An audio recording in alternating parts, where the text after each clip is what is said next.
చాలా విషాదకర బ్రేకింగ్ చూస్తున్నాం. మాజీ ప్రధాని మన్మోహన్ సింగ్ కన్నుమూశారు. ఢిల్లీ ఎయిమ్స్లో చికిత్స పొందుతూ మృతి చెందారు. 1932 సెప్టెంబర్ 26ని జన్మించారు మన్మోహన్ సింగ్.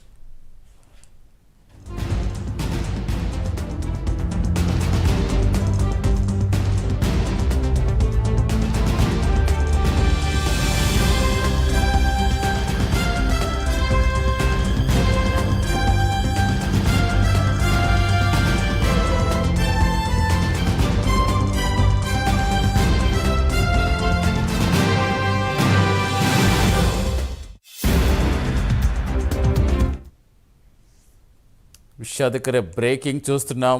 మాజీ ప్రధాని మన్మోహన్ సింగ్ కన్నుమూశారు. ఢిల్లీ ఎయిమ్స్లో చికిత్స పొందుతూ మృతి చెందారు. పూర్తి సమాచారం ఇచ్చేందుకు మా నేషనల్ బ్యూరో చీఫ్ కళా జనతని కళ. చాలా విషాదకరం. కాంగ్రెస్ పార్టీ ఒక లెజెండరీ కోల్పోయింది. తీరని లోటు. చాలా ఏం చెప్తున్నారు అసలు? మనం ఇందాకే మాట్లాడుకుంటూ ఇంకా ఆయనకు చాలా విషమంగా ఉందని అనుకున్నాం, కానీ ఈలోపే ఆయన కన్నుమూయడం అనేది చాలా విచారకరం. ఏం చెప్తున్నారు అక్కడ హాస్పిటల్లో? ఎలా ఉంది పరిస్థితి? సతీష్, చాలా బాధాకరమైనటువంటి విషయం అని చెప్పవచ్చు మనము. అయితే మనం కొద్ది క్షణాల క్రితమే మనం అనుకున్నాము త్వరగా కోలుకొని తిరిగి రావాలి మన్మోహన్ సింగ్ గారు, మాజీ ప్రధాని మన్మోహన్ సింగ్ గారు అనేసి అనుకున్నాము. కానీ అంతలోపని ఒక చెడు వార్తని మనం వినాల్సి వచ్చిందని చెప్పవచ్చు. దాదాపు మాజీ ప్రధాని మన్మోహన్ సింగ్ వయసు 92 సంవత్సరాలు. ఎంతో దేశానికి ఎన్నో ఉన్నతమైనటువంటి అంశాలు, అంటే దేశ అభివృద్ధి కొరకు అనేకమైనటువంటి సంస్కరణలు తీసుకొచ్చినటువంటి మహోన్నత నేత అని చెప్పవచ్చు. దాదాపు ఆయన గత కొన్ని రోజుల నుంచి కూడా అనారోగ్యంతో ఉన్నారు. అయితే వీల్ చైర్ లోనే పార్లమెంట్ కు వచ్చి ఓటింగ్, అంటే తను వేయాల్సినటువంటి ఓటింగ్ ని వచ్చి వీల్ చైర్ లోనే వేసినటువంటి సందర్భం కూడా ఉంది. చివరిగా మనకి ఏదైతే పార్లమెంట్ కి సంబంధించినటువంటి ఎన్నికల్లో కూడా తను వచ్చి వీల్ చైర్ లో వచ్చి ఓటింగ్ చేశారు. ఇదే అంశాన్ని ప్రధాని నరేంద్ర మోడీ గారు తన ప్రసంగంలో కూడా ఇలాంటి ఉన్నతమైనటువంటి రాజకీయ నాయకుని నేను చూడలేదు ఇప్పటి వరకు అంటూ కూడా ప్రశంసించారు.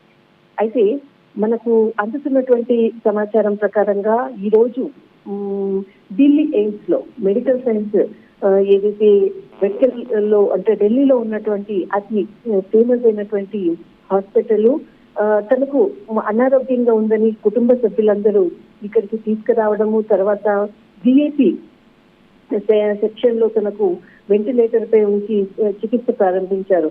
కానీ ఎక్కడా కూడా ఇప్పటి వరకు కూడా హెల్త్ బులెటిన్ మనం కొద్దిసేపటి క్రితం అనుకున్నాము, ఎక్కడ హెల్త్ బులెటిన్ విడుదల చేయలేదు.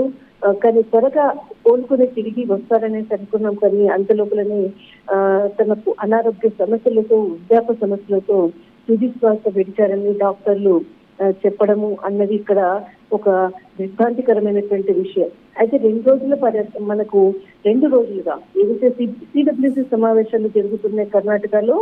అయితే ఈ సమావేశంలో ముఖ్య నేతలందరూ కూడా అన్ని రాష్ట్రాలకు సంబంధించినటువంటి నేతలు, సీఎం, తర్వాత మల్లికార్జున ఖార్గే, తర్వాత అందరూ కూడా ఆ సమావేశంలో అక్కడ పాల్గొన్నారు. ఇక్కడికి అంటే ఈ విషయం తెలిసిన తర్వాత ఒక్కొక్కరు నేతలందరూ కూడా ఇక్కడికి వస్తూ ఉన్నారు. ఇక్కడ హాస్పిటల్ కి సంబంధించినటువంటి ఈ వార్త తెలియగానే అయితే ముఖ్యంగా కాంగ్రెస్ అగ్రనాయకురాలు ప్రియాంక గాంధీ ఒక్కొక్కరుగా ఇక్కడికి చేరుకుంటున్నారు. అయితే కొంత సోనియా గాంధీ అనారోగ్యంగా కూడా ఉన్నటువంటి విషయం కూడా మనకి ఈ రోజు మధ్యాహ్నం కూడా మనకి కొంత అందినటువంటి సమాచారము. అయితే ఈ విధంగా ప్రియాంక గాంధీ ఇక్కడే ఉండడము, తర్వాత అక్కడ రాహుల్ గాంధీ సమావేశానికి వెళ్లడంతో ప్రియాంక గాంధీ ఇక్కడ ఉండడం జరిగింది. బట్ ఈ విషయం తెలియగానే ఇప్పుడే ప్రియాంక గాంధీ ఢిల్లీ ఎయిమ్స్ హాస్పిటల్ కి చేరుకున్నట్లు కూడా కాంగ్రెస్ వర్గీయుల నుంచి కూడా మనకి సమాచారం అందుతుంది.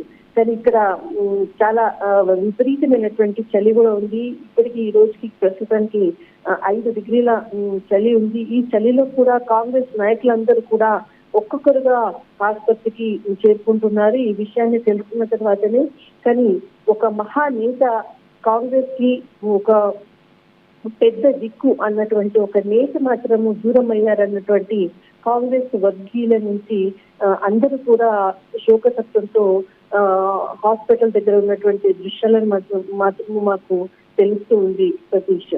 కానీ పార్లమెంట్ కు సంబంధించినటువంటి ఒక మహానేత అండ్ దేశంలో ఉన్నటువంటి కాంగ్రెస్ అనేక సంస్థలను చేసినటువంటి ఒక కాంగ్రెస్ దాదాపు 10 సంవత్సరాల పాటు దేశ ప్రధానిగా ముందుండి కాంగ్రెస్ నడిపించినటువంటి కీలక నేత సోనియా గాంధీకి నమ్మిన బంటు, తర్వాత ఆమెకి ఆపద సమయంలో తనకు అండగా నిలబడినటువంటి గొప్ప వ్యక్తి మన్మోహన్ సింగ్. బట్ ఈ విషయం తెలిసిన తర్వాత సోనియా గాంధీ గారు ఏ విధంగా రియాక్ట్ అవుతారన్నది మాత్రం ఇంకా ఇప్పుడు మాత్రం ప్రియాంక గాంధీ హాస్పిటల్ కి చేసుకోవడము. ఎందుకంటే ఒకవైపు సోనియా గాంధీకి కూడా అనారోగ్యంతో కొంత ఆమె బాధపడుతుంది. ఈ విషయాన్ని కూడా ఆమెకు ఇంకా చేర్చలేదు అన్నటువంటిది కూడా ఇక్కడ కాంగ్రెస్ వర్గీయుల నుంచి అందుతున్నటువంటి సమాచారం సతీష్. రైట్ కళ, థ్యాంక్ యూ.